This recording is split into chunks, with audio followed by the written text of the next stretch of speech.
De l'agence Arnold.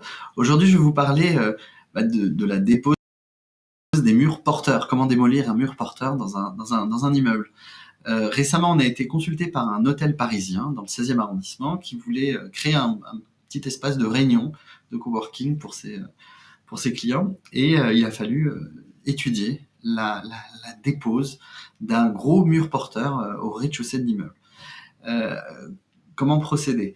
Il y a 3 strates. Déjà, la copropriété, la structure, c'est une partie commune de l'immeuble. Il faut travailler main dans la main avec la copropriété, obtenir les autorisations, etc. Deuxième strate, c'est l'ingénieur. Il faut faire intervenir ce qu'on appelle un BET, un bureau d'études techniques, qui va calculer les dimensions des poutres nécessaires pour remplacer le mur porteur et qui va également prescrire les mises en œuvre précises pour pas faire les choses n'importe comment. Et enfin, la troisième strate, c'est l'entreprise, l'entrepreneur, le maçon qui va réaliser ce travail-là. Il faut pas faire ça avec n'importe qui, il faut faire ça dans les règles de l'art, avec une entreprise qui est assurée pour ce genre d'ouvrage, et donc il faut bien veiller à tout ça. Le chef d'orchestre de tout ça, c'est votre architecte ou votre architecte d'intérieur qui va convoquer tous ces gens-là, dessiner le projet et réaliser les travaux avec toute cette équipe. Enfin, pas d'inquiétude. Souvent, il y a des voisins qui nous disent mais l'immeuble il va nous tomber dessus si on enlève un mur porteur, c'est qui porte.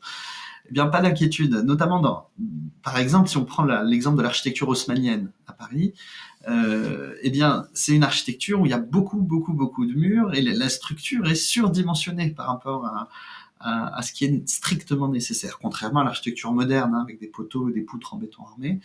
Eh bien, dans ce cadre-là, encore une fois, si on fait bien les choses avec un ingénieur et avec les bonnes poutres et les bonnes entreprises, eh bien, il n'y a pas de risque. Au contraire, l'immeuble va perdre un peu de poids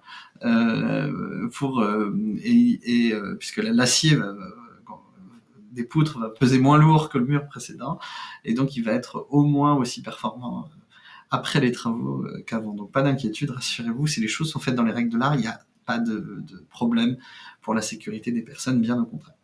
Voilà, j'espère que ce point est instructif. Si vous avez des questions sur comment déposer un mur porteur, si vous avez un cas particulier ou des interrogations sur un projet, eh bien, n'hésitez pas à nous poser des questions dans les commentaires et puis on revient vers vous toujours. À très vite.